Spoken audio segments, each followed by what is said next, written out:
Les communautés de pêcheurs de la côte sud du Kenya prennent des mesures pour préserver la vie marine qui est menacée de disparition en créant des jardins sous-marins dans l'océan Indien. Les habitants des rives côtières de ce pays d'Afrique de l'Est sont engagés dans la conservation des récifs coralliens et des mangroves.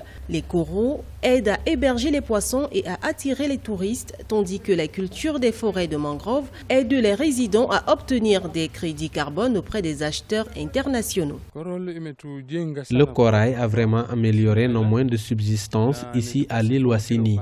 Il a rendu l'île célèbre en faisant une attraction touristique. Il a développé notre communauté parce que nous avons maintenant beaucoup de visiteurs qui veulent venir voir comment nous transplantons des coraux à Wasini.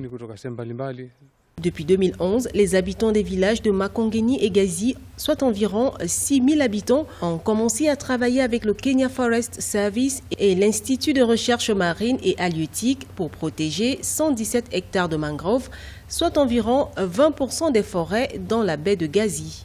Here in Gazi, we get 1.5 tons. Ici, à Gazi, nous obtenons 1,5 tonnes par hectare, c'est-à-dire le carbone stocké sous terre, et si l'on ajoute celui stocké au-dessus du sol, jusqu'à 500 tonnes. On parle de 2000 tonnes de carbone dans le système.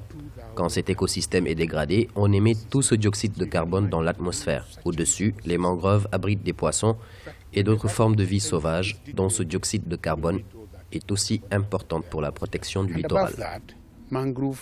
Les résidents qui protègent et replantent les mangroves sur plus de 5 hectares vendent 3 000 tonnes de carbone par an aux acheteurs internationaux pour environ 5 à 6 $ la tonne. L'argent récolté sert à financer la protection et la restauration des forêts. Dans le cadre de la Convention cadre des Nations Unies sur les changements climatiques, le Kenya s'est engagé à réduire de 30% les émissions de gaz à effet de serre d'ici à 2030.